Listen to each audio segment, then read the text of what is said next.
এর মধ্যে দিয়ে দিচ্ছি সর্ষের তেল। পাঁপড়ের তরকারি রেডি হয়ে গেছে, এবার আমি ঢেলে নিচ্ছি।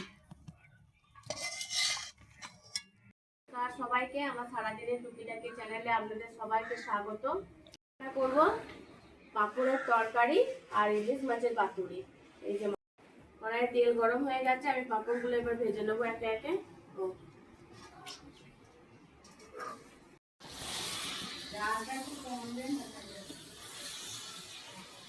জাল দিই নেই গো মা।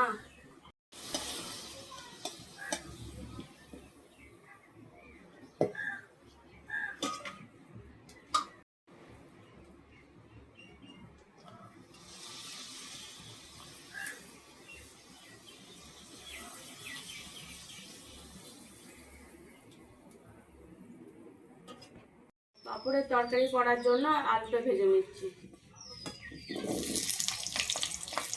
আলুটাকে নুন আর হলুদ দিয়ে খুব সুন্দর করে ভেজে নেব।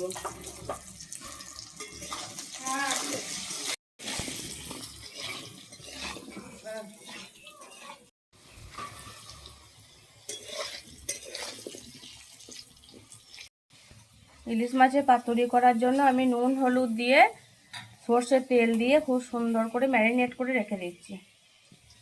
দিয়ে দিচ্ছি সর্ষের তেল।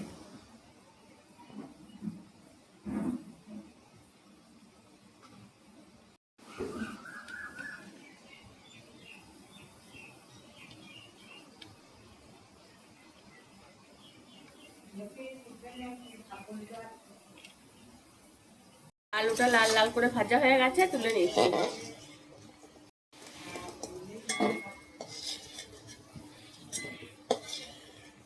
এর জন্য দিয়ে দিচ্ছি আমি তেজপাতা আর গোটা জিরে।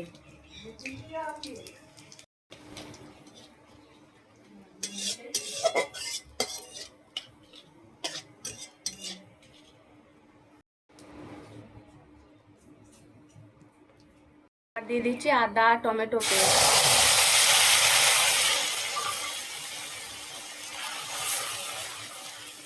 এটাকে আমি খুব ভালো করে নেড়ে নেবো যতক্ষণ না কাঁচা গন্ধটা চলে যায় আদা বা টমেটো থেকে। এবার দিয়ে দিচ্ছি গুঁড়ো মশলা, হলুদ গুঁড়ো, জিরে গুঁড়ো, ধনে গুঁড়ো, লঙ্কা গুঁড়ো করে কষিয়ে নেব।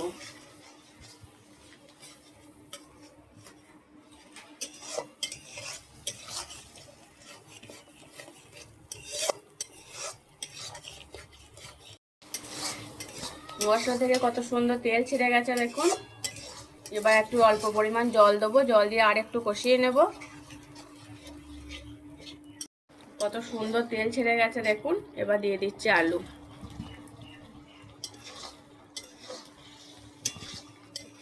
আলু দিয়ে খুব সুন্দর করে কষিয়ে নেব।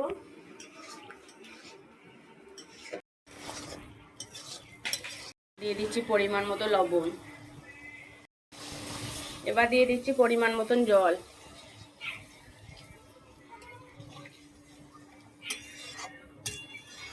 ভাজাতেই আলুটা হাফ সিদ্ধ হয়ে গেছে, আর একটু সিদ্ধ হবে। দিয়ে দিচ্ছি ঢাকা। পাতুরি বানানোর জন্য আমি পেস্ট তৈরি করে নিচ্ছি। এতে নিয়ে নিয়েছি সর্ষে বাটা আর দিয়ে দিচ্ছি টক দই।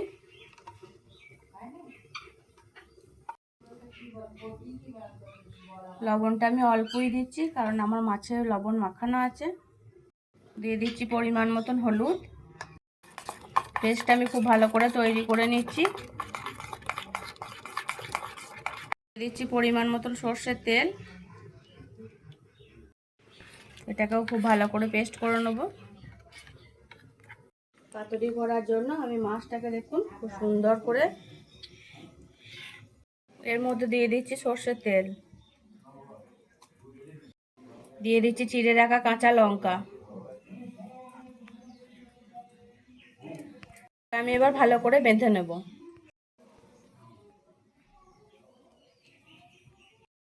আমি পাতুরি করার জন্য এই যে দেখুন প্রথমেই আমি পাতাগুলোকে সেঁকে নিয়েছি, কলা পাতাগুলো।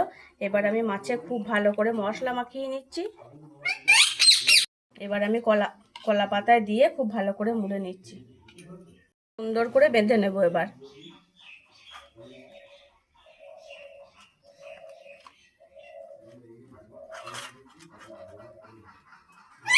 পাঁপড়গুলো এবার দিয়ে দিচ্ছি।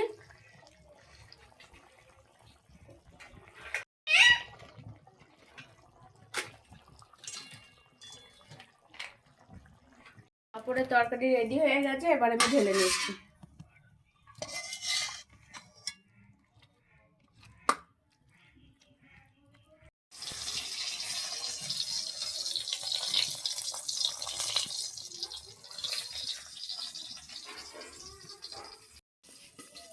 পাতুরি সাধারণত দু রকমের হয়, আমি একটা ভেজে করছি আর বাদ বাকিগুলো আমি ভাপাতে দেবো। এই যে বক্সটায় আমি তেল গুলিয়ে নিয়েছি, এবার আমি এর মধ্যে দিয়ে দিচ্ছি একে একে।